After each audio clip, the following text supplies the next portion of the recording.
I closed my eyes the moment his hands touched my skin.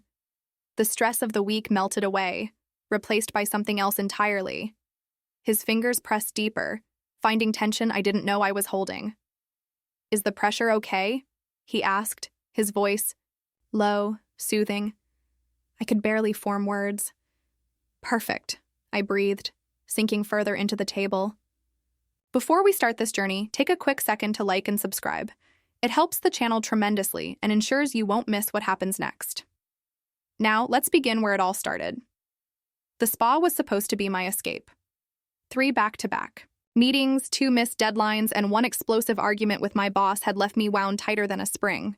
When my assistant suggested I treat myself, I almost laughed. When did I last have time for self-care? But here I was, wrapped in nothing but a towel, waiting for relief I desperately needed.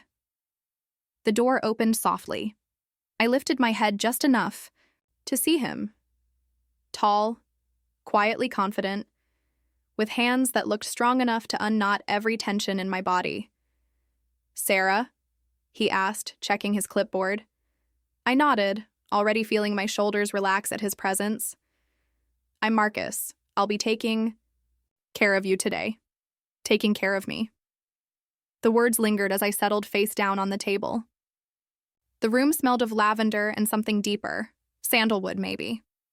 Soft music played, barely audible over my own breathing. I'd had massages before, clinical sessions focused on problem areas. This felt different from the moment he adjusted the sheet across my back. His hands were warm, coated in oil that made my skin glisten. He started at my shoulders, working in slow circles that sent warmth spreading down my spine.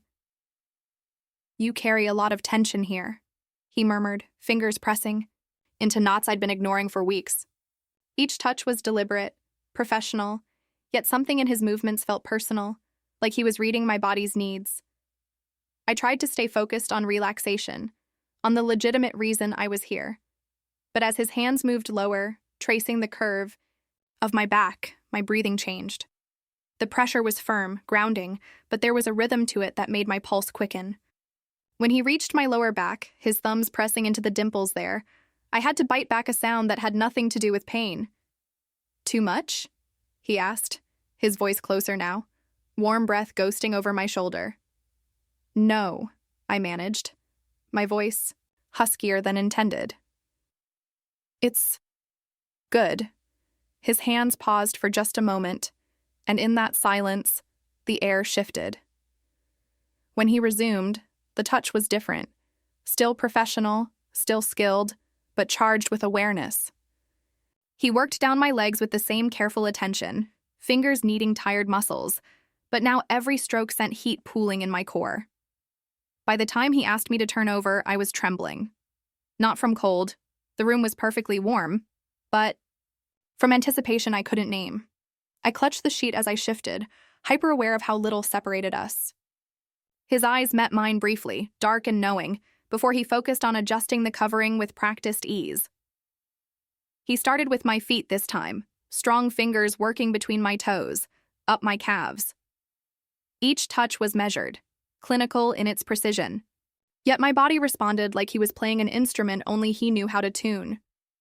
When he reached my thighs, I couldn't help the way they parted slightly, an involuntary invitation. His hands stilled again. This time, when he looked at me, there was a question in his eyes. My breath caught as I gave the slightest nod, permission granted without words. The next touch was different. Slower, more deliberate, fingers tracing patterns that had nothing to do with muscle tension. "You're very responsive," he said softly, hands moving higher, just brushing the edge of the sheet. "Your body tells me exactly what it needs." I arched slightly, chasing his touch. "What does it need?" His smile was subtle but devastating. "More than a standard massage can provide." The admission hung between us, electric and dangerous. I should have stopped this, maintained boundaries, kept things professional. Instead, I reached for his wrist, guiding his hand where I needed it most. "Then give me more." His fingers found their mark with practiced precision, drawing out sounds I'd been holding back. The clinical pretense dissolved as he leaned closer, free hand bracing beside my head. "I've wanted to do this since you walked in," he confessed, voice rough with restraint. "The way you carry yourself, all that control. I wanted to help you let go, and I did." Under his touch, I surrendered completely, letting him coax pleasure from my body with the same skill he'd used to ease my muscles. He knew exactly where to press, how to build the tension until I was gasping, clutching at his shoulders. When he finally lowered his mouth to follow his hands, I shattered, crying out as waves of release washed over me. But he wasn't finished. As I floated in the aftermath, he shed his shirt, revealing a body as well-maintained as his technique. "We still have 30 minutes, he murmured, positioning himself between my legs. "Unless you'd prefer to stop?" "Stop?" The thought was laughable. I pulled him down, tasting lavender oil on his lips as our mouths met. The kiss was hungry, desperate, nothing like the controlled professional he'd been moments before. When he finally pushed inside, filling me completely, we both groaned at the perfect fit. He moved with the same deliberate rhythm he'd used in the massage, building sensation layer by layer. His hands never stopped exploring, finding new ways to make me arch and gasp. The room filled with our mingled breathing, the sound of skin against skin, the creak of the table beneath us. "Look at me," he commanded softly when my eyes fluttered closed. I obeyed, meeting his intense gaze as he increased his pace. The connection was overwhelming. Physical, yes, but something deeper. In that moment, he saw all of me. Not just the stressed executive, but the woman underneath, desperate for release in every sense. When the second climax hit, it was even more intense than the first. My whole body convulsed, inner muscles clenching, around him as he followed me over the edge with a deep groan. We stayed joined for long moments after, breathing hard, sweat mingling with massage oil. Finally, he pulled back, reaching for a warm towel to clean us both with the same care he'd shown throughout. As I dressed on shaky legs, he handed me his business card. Not the spa's, his personal number written on the back.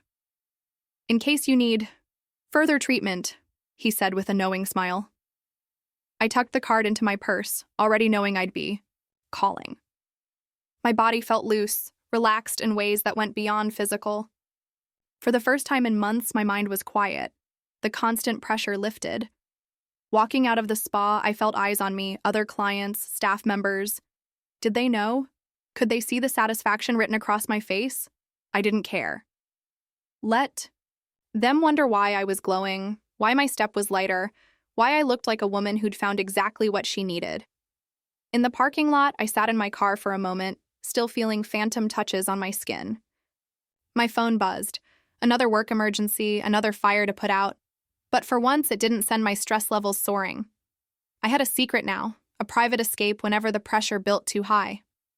I looked at his card again, running my thumb over the handwritten digits. Weekly appointments, I decided. My new self-care routine. After all, everyone needs a way to unwind, and I'd found mine in the most unexpected place, on a massage table, in the hands of a man who knew exactly how to handle me. The drive home was peaceful, my body still humming with satisfaction. I'd walked into that spa looking for simple relief from muscle tension. What I'd found was so much more, a release valve for pressure I hadn't even admitted I was carrying. Sometimes the best therapy comes from the most surprising sources. Have you ever crossed a line you never thought you would? Found release in the most unexpected places? Tell me in the comments. I read every single one. And if you enjoyed this journey, don't forget to like and subscribe. Hit the notification bell so you're the first to know when the next story drops. Trust me, you won't want to miss what comes next. See you soon.